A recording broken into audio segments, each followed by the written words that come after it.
Let's go. Ok, donc WOD numéro 2 de la semaine numéro 16. Donc aujourd'hui ça va être un WOD 4 time. D'abord échauffement 5 minutes. On aura 4 mouvements pour l'échauffement. Donc 8 Cossack squat, 16 jumping jack, 16 mountain climber et 8 fentes alternées. Donc ça pendant 5 minutes. Donc sur les Cossack squats, on se rappelle, on prend les pieds bien plus que largeur épaule. Je vais venir me tenir droit et faire une flexion sur une seule jambe. Essayez de garder votre pied en entier sur le sol. Si pour vous les Cossack squats c'est un peu trop dur, alors vous partirez sur des squats tout simples, d'accord? Une fois que j'ai fait mes 8 Cossack squats, on partira sur 16 jumping jack. Donc fermé, fermé, ouvert, ouvert, on bouge bien les épaules et on travaille sur la pointe des pieds. Ensuite 16 mountain climber. En planche, je repousse le sol, je serre fessier. Je ramène un genou après l'autre à la poitrine. Chaque fois je ramène un genou, ça compte une répétition. Et on terminera par 8 fentes. On alterne les fentes à chaque fois, on se tient droit. On garde ses pieds, largeur épaule. Ok? Donc je répète, 5 minutes d'échauffement. 8 Cossack squats, 16 jumping jack, 16 mountain climber, 8 fentes alternées. Le WOD du jour est un 4 time. On aura 2 mouvements. Des squats, des air squats et des double under. Au niveau des répétitions, vous allez devoir faire 60 air squats, 120 double under. Ensuite 50 air squats, 100 double under, 40 squats, 80 double under, 30 squats, 60 double under, 20 squats, 40 double under et 10 squats et 20 double under. Donc c'est un WOD 4 time. Donc je commence mon WOD. 3, 2, 1, je pars sur mes squats. Donc, sur vos squats, pensez à être pied largeur épaule, pied en entier sur le sol.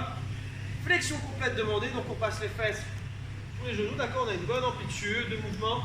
Et ensuite je remonte et là je dois réenclencher mes genoux et mes hanches. Ok, je ne dois pas rester dans cette position. À chaque fois je dois me redresser, même si je vais vite, je dois me redresser. D'accord? Donc je commence, j'en ai 60 à faire. Une fois que j'ai fait les 60, je prends ma corde à sauter et je partirai sur des double under. Donc sur un saut, je passe 2 fois la corde. Okay, et donc là j'en ai 120 à faire. Si je ne sais pas faire les double under, à ce moment-là je double en single under. Donc des tours simples où je fais un passage de corde sur un saut. Donc ça me fera 240 single under. D'accord? Et je continue 50, 100, 40, 80, 30, 60, 20, 40, 10, 20. WOD terminé. Finisher, ça va faire mal. On aura 120 hollow rock à faire. Il vous faudra un chrono. Et toutes les minutes, on aura 10 V-up à faire en plus. Donc je pars sur mes 120 hollow rock. 3, 2, 1, let's go. Donc je fais mes hollow rock. Une fois que ça fait 1 minute, je m'arrête. Et là, je dois faire 10 V-up.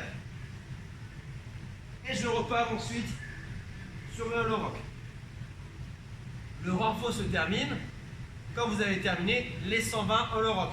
Sur les hollow rock, bas du dos plaqué au sol, épaules relevées, bras tendus derrière les oreilles.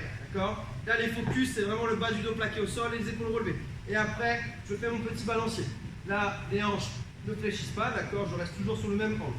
C'est trop dur, je fais la même chose avec les mains à côté des fesses. Ou sinon, avec une jambe fléchie, une jambe tendue. Ou avec les deux jambes fléchies. D'accord? Et quoi qu'il arrive, quand j'ai terminé, quand j'arrive à la minute, pardon, j'ai 10 V-up à faire. Ça s'arrête quand j'arrive à 120 hollow rock en tout. Voilà pour le WOD du jour. Petite question, petit commentaire. Sinon, je vous souhaite bon courage pour le WOD et on se retrouve demain.